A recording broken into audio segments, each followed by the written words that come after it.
mulai sore berlanjut hingga Minggu malam. Sejak sore, masa aksi bertahan di depan gedung DPRD Kota Malang. Masa melempar petasan ke gedung Dewan dan melakukan aksi bakar-bakar di halaman gedung DPRD. Masa yang mengatasnamakan diri Arek-Arek Malang turun ke jalan menuntut dibatalkannya revisi Undang-Undang TNI.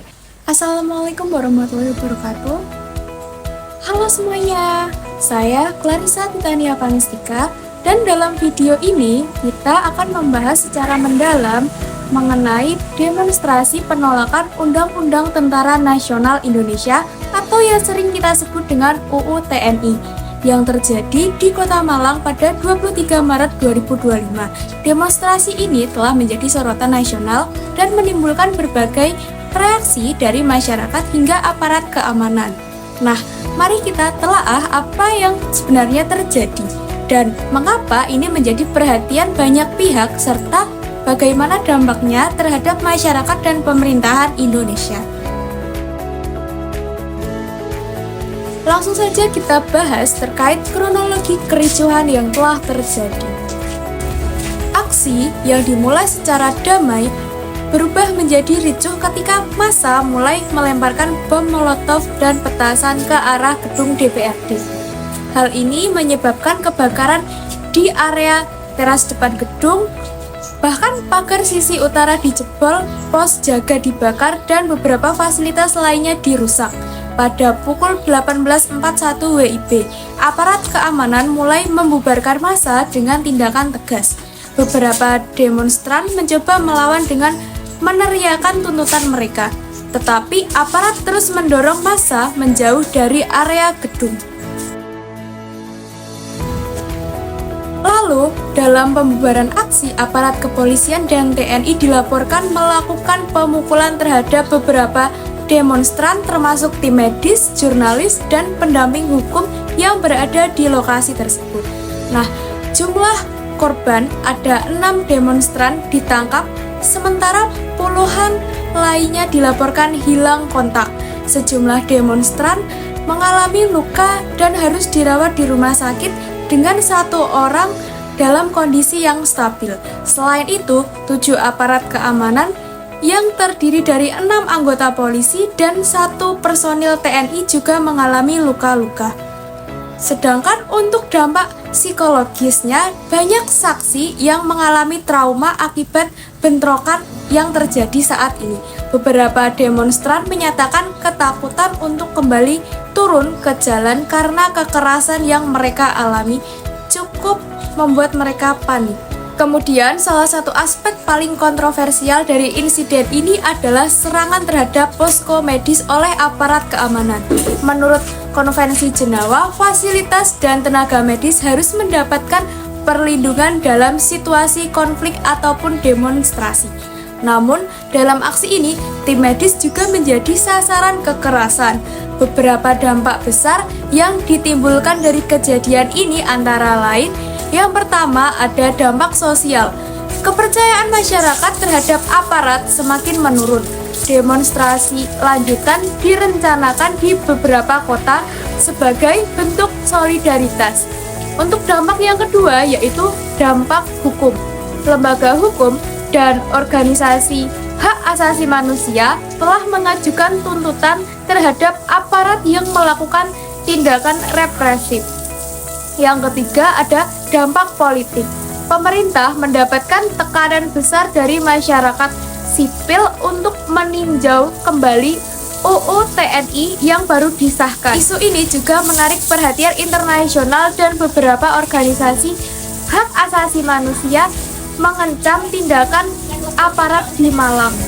Kemudian, pasca pembubaran massa, situasi di sekitar gedung DPRD Kota Malang berangsur kondusif. Namun aparat keamanan tetap bersiaga untuk mencegah eskalasi lebih lanjut. Meskipun demikian, dampak dari aksi ini masih terasa dan banyak pihak yang berjuang untuk mendapatkan keadilan.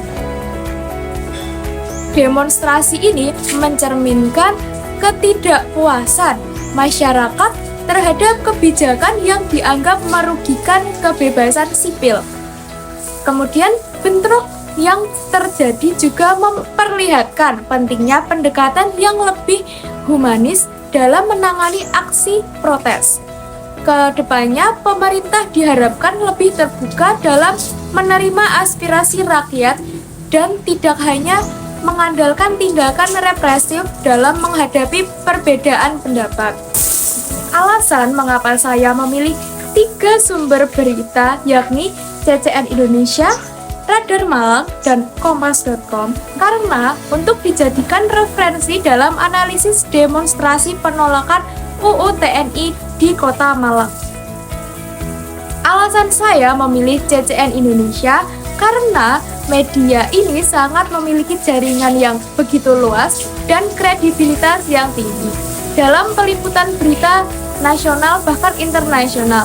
CCN Indonesia menyajikan laporan yang cukup rinci, termasuk dalam kronologi kejadian, jumlah korban, tindakan aparat, serta dampak yang ditimbulkan. Selain itu, media ini juga memberikan perspektif komprehensif terhadap berbagai elemen peristiwa. Salah satunya seperti penyebab aksi, respon aparat, dan kontroversi yang muncul.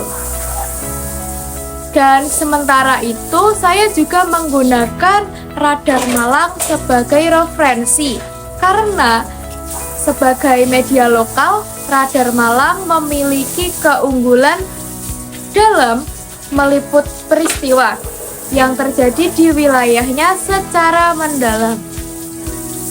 Radar Malang juga dapat memberikan detail spesifik seperti wawancara dengan saksi mata, perspektif masyarakat di sekitar, serta perkembangan situasi terbaru secara lebih cepat dibandingkan media nasional.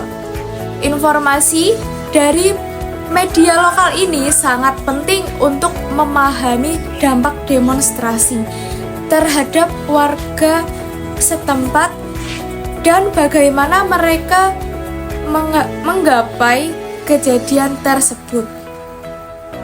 Selain itu, saya juga memilih Kompas.com karena media ini dikenal dengan standar jurnalistik yang tinggi serta pendekatan yang lebih netral dalam peliputan. Kompas.com memiliki jaringan yang begitu luas dan mampu mengakses berbagai sumber, termasuk demonstran, aparat, keamanan, serta pemerintahan. Sehingga untuk laporannya cenderung lebih berimbang. Media ini juga memberikan informasi tambahan seperti organisasi, penyelenggara aksi, yaitu Aliansi Suara Rakyat atau sering disebut ASURO, serta jumlah korban dari kedua belah pihak yang tidak selalu ditemukan di sumber lain. Nah teman-teman, dengan membandingkan ketiga sumber ini, kita dapat memperoleh gambaran yang lebih objektif dan komprehensif.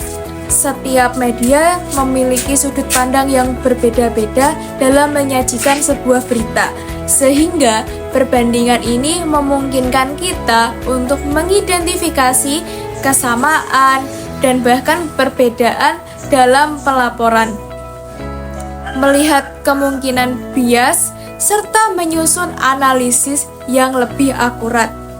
Pendekatan ini memastikan bahwa informasi yang disampaikan tidak hanya berasal dari satu perspektif saja, tetapi juga mempertimbangkan berbagai sudut pandang yang ada. Baik, itulah pembahasan mengenai demonstrasi penolakan UU TNI di Kota Malang. Demikian informasi yang dapat saya sampaikan. Sampai jumpa di video selanjutnya. Terima kasih. Wassalamualaikum warahmatullahi wabarakatuh.